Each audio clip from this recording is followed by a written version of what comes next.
Hello সবাইকে, কি অবস্থা সবার? আমি ঐশ্বর্য, ওয়েলকাম করছি আমার নতুন আরেকটি ভিডিওতে।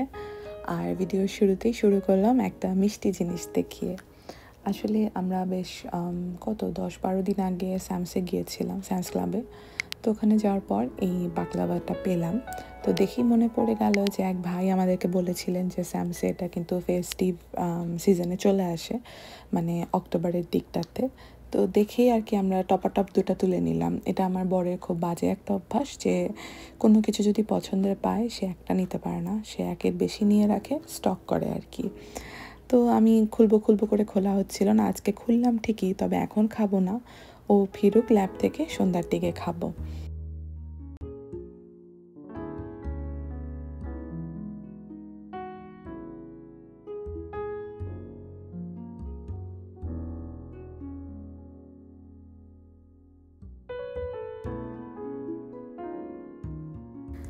আর এদিকে আমার লিভিং রুমের অবস্থা এখন এরকমই থাকে।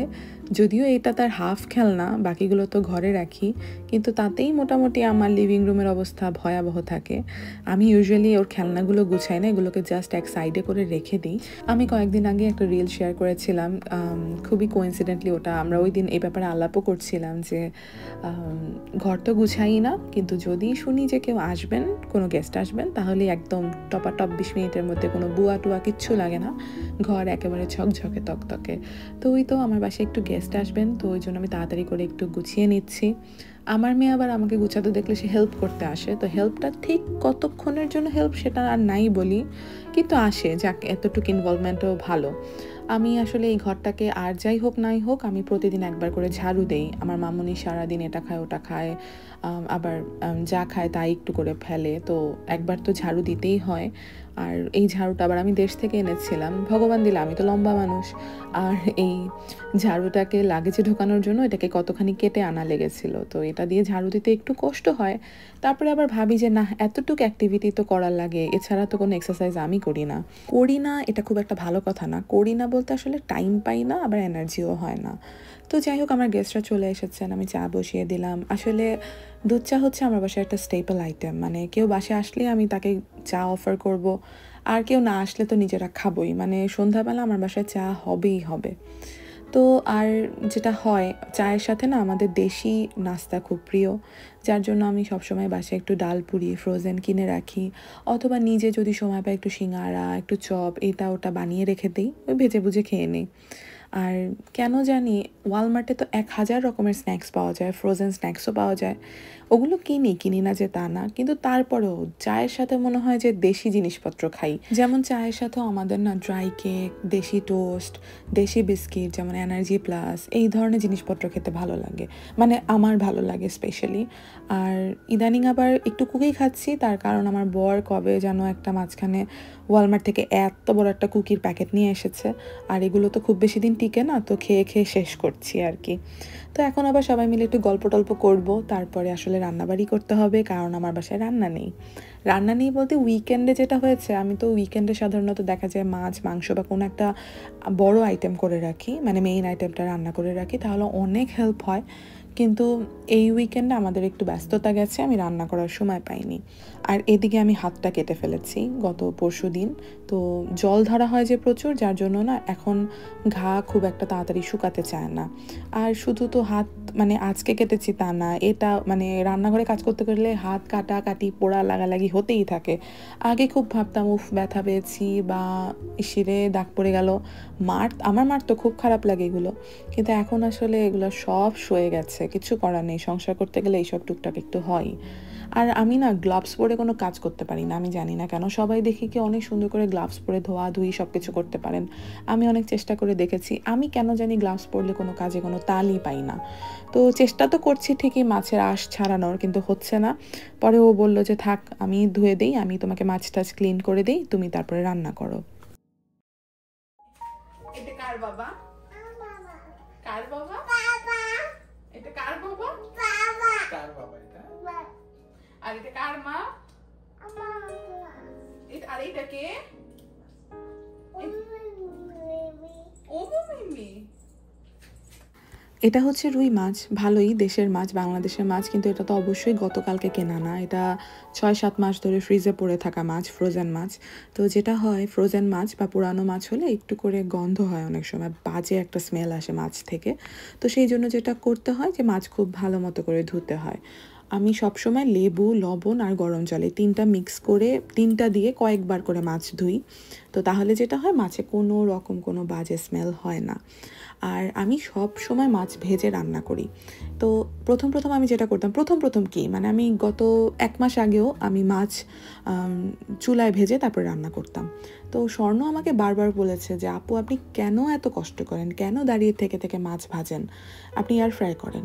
তো ও কয়েকবার বলার পর আমি শুনিনি, তো পরে নিজে বুঝলাম যে না, এখন আসলে এয়ার ফ্রাই ছাড়া উপায়ও নেই। তো একদিন ট্রাই করলাম, দেখলাম যে না, বেশ ভালোই ভাজা হয়। তো সেজন্য যেটা করি, আমি মাছে হচ্ছে হলুদ, মরিচ, লবণ আর তেল, এই 4টা জিনিস মাখিয়ে 10 মিনিটের মতো রেখে দিই। আর তারপরে এয়ার ফ্রায়ারে দিয়ে ভালো মতো অয়েল স্প্রে করে এটাকে প্রায় প্রথমে দিই 10 মিনিটের মতো এক পিঠ, তারপরে আবার বের করে উল্টে পাল্টে আরেকবার দিই অন্য পিঠে 10 মিনিট। তো এয়ার ফ্রায়ারে রুই মাছটা ভাজা হতে হতে আমি এদিকে কাচকি মাছের একটা ব্লক নামিয়ে নিয়েছিলাম। তো ব্লক ফিশে ইউজুয়ালি এত ময়লা হয় না, কিন্তু তারপরে আমি কাচকি মাছগুলো সবসময় একটু বেছে নিই, কারণ অনেক সময় সুতা, ময়লা, পোকামাকড় এটা ওটা থাকে। মাছগুলোর একটু জল ঝরতে দিই, আর বাকি যা যা কাটাকুটি করা লাগবে সেগুলো করে নিয়ে এই ফাঁকে আমি আজকে কাচকি চচ্চড়ি করব পেঁয়াজ আর টমেটো দিয়ে। আমি কোনো আলু টালু কাটার একদম ইচ্ছা করছে না আমার, তো শর্টকাটে যাব। আর এই রেসিপিটা কিন্তু বেশ মজা হয়। আমি কাচকি মাছের চচ্চড়ি এমনিতেই ভালো রান্না করি, আর এটা হচ্ছে গিয়ে দ্য ইজিয়েস্ট অপশন। এটা আমার যখন কোনো কিছুই করতে ভালো লাগে না, কাটাকাটি বা এটা ওটা, তখন জাস্ট আমি পেঁয়াজ আর টমেটো কেটে এটা করে ফেলি। আর এটা আমি অনেক ঝাল দিয়ে করি, এটা সত্যিই মজা হয় খেতে। কি করছো তুমি? হ্যাঁ, কি কই? কি নাও?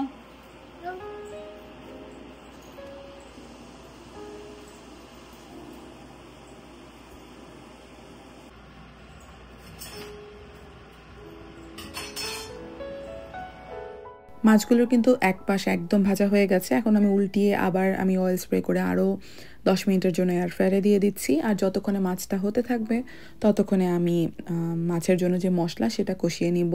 ওই যেরকমভাবে রুই মাছের কালিয়া আমি রান্না করি একদম সেরকমভাবেই করছি, কোনো রকম কোনো কঠিন স্টেপ না, কিছু না, জাস্ট পেঁয়াজটা আমি একটু ব্লেন্ড করে নিয়েছি, এই আর কি। এয়ার ফ্রাই ইউজ করে এভাবে মাছ ভেজে নেওয়াটা যে কি আমার উপকার হয়েছে, মানে এক সাইডে কিন্তু আমি মাছের মশলা কষিয়ে ফেললাম, আর তারপরে তার মধ্যেই কিন্তু মাছ ভাজা হয়ে গেল, আমার 2টা কাজই একসাথে হয়ে গেল আর কি। তো মাছগুলোকে তুলে নিয়ে রাখলাম, আর আমি এই এয়ার ফ্রায়ারের ভিতরেই এখন আবার আমি কাচকি মাছও দিয়ে দিব ভাজার জন্য। ওই মাছের ভিতরে সেম পদ্ধতিতেই হলুদ গুঁড়া, মরিচ গুঁড়া, লবণ আর তেল মেখে খুব ভালো মতো করে স্প্রেড করে দিচ্ছি। আমি জাস্ট আগে রুই মাছটা দিয়েছি দেখে আমি আর এয়ার ফ্রায়ারটা ক্লিন করলাম না, আমি জাস্ট টিস্যু দিয়ে মুছে আমি দিয়ে দিয়েছি। তা না হলে আমি মাছ রান্না করলে বা ভাজি করলে অবশ্যই আমি এয়ার ফ্রায়ার ক্লিন করি, শুধু মাছ না, সবসময় করি। আমি নিচের ওই লাইনারটা উঠিয়ে দিই, আবার একটু ক্লিন করেও রাখি। আমাকে না আমার অনেকগুলো ফ্রেন্ড বলেছে বা আপুর কাছে শুনেছি কয়েকজনের কাছে যে কাচকি মাছ নাকি ভালো হয় না। তো আমার হাতে কাচকি মাছ খুবই ভালো হয়, এটা আমি খুবই প্রাউডলি বলতে পারি। আমি অনেকভাবেই রান্না করি আর প্রত্যেকটাভাবেই স্বাদ হয়। আর আমি কাচকি মাছ রান্না করতে করতে একটা জিনিস বুঝেছি যে মাছ খুব ভালো মতো করে ভেজে নিতে হবে আগে, সেটা তেলে হোক, এয়ার ফ্রায়ারে হোক, আর যেভাবেই হোক। তাহলে যেটা হয়, মাছ ভাঙে না, মাছ ইন্ডিভিজুয়ালি আলাদা আলাদা থাকে, যেটা খেতে মজা হয়। আর চচ্চড়ি যেহেতু একটু শুকনা শুকনা হয়, যার জন্য মাছগুলো আস্ত থাকা কিন্তু খুবই জরুরি, আর সেটাতে স্বাদও ভালো হয়। এদিকে আমার রুই মাছের কালিয়া তো একেবারেই রেডি। আমি নামানোর আগে একটু জিরা গুঁড়া দিচ্ছি, ভাজা জিরা গুঁড়া, যেটা আমি করি বাসায়। আর একটু ঢেকে রাখবো যাতে এই স্মেলটা খুব সুন্দরভাবে মাছের ভিতরে থাকে।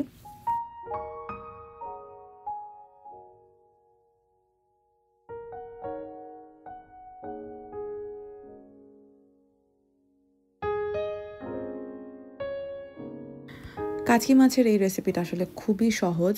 তো আমি ওই পেঁয়াজ কেটে পেঁয়াজটা ভালো মতো করে ভেজে নিয়েছি, তার ভিতরে একটু হলুদ গুঁড়া, মরিচ গুঁড়া, লবণ দিয়ে একটু নাড়াচাড়া করে তার ভিতরে টমেটো অ্যাড করে দিব। আর আমি মরিচ গুঁড়া একটু বেশি দিচ্ছি, কারণ আমার এটা ঝাল ঝাল পছন্দ।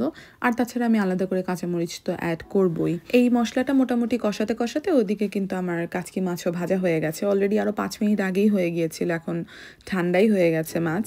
তো যেটা হয় এয়ার ফ্রায়ারে কাচকি মাছ ভাজলে একদম ইন্ডিভিজুয়াল থাকে, একটার সাথে আরেকটা লাগে না, আর খুবই ক্রিস্পি হয়ে ভেজে আসে। একেবারে সহজ পদ্ধতি, এটা খুবই ভালো এবং ইউজফুল একটা শর্টকাট। তারপরে আর কি, তারপরে মাছগুলো অ্যাড করে দিচ্ছি, আর তার ভিতরে একটু কাঁচামরিচ আর ধনিয়া পাতা দিয়ে দিব নামানোর আগে। ব্যাস, আর কোনো কিছুই না। এটা যে কি মানে ইজি আর কি মজা হয় খেতে। আমার বাসায় তো কাচকি মাছ চলতেই থাকে। আসলে আমরা বাংলাদেশি খাবার খাই, তো ছোট মাছ আমাদের খুবই পছন্দের। আরও অনেকভাবেই আমি কাচকি মাছ রান্না করি, সবগুলোই মজা, কিন্তু এটা হচ্ছে ইজিয়েস্ট অপশন। মানে হুট করে রান্না করতে মন চাইলেও করে ফেলা যায় এমন একটা ব্যাপার, কারণ কোনো সেরকম বড় কোনো প্রিপারেশন নেই, কাটাকুটির ভেজাল নেই। জাস্ট পেঁয়াজটা কাটতে পারলেই, এয়ার ফ্রায়ারে কাচকি মাছ দিতে পারলেই হয়ে গেল রান্না। তো এই তো রান্নাবাড়ি শেষ হলো। এছাড়া আমার আগের থেকেই পালং শাক ভাজি করা আছে, আবার টমেটো ডালও রান্না করে রেখেছি। তো ওগুলো গরম করব, ভাত রান্না করব, তারপর রাতের খাবার খেয়ে শুয়ে পড়বো। এই তো আজকের ভিডিওটা তাহলে এখানেই শেষ করছি। সবাই ভালো থাকবেন। আমার ভিডিও ভালো লাগলে একটা লাইক, কমেন্ট ও সাবস্ক্রাইব করবেন আমার চ্যানেলে। ভালো থাকবেন সবাই, টাটা।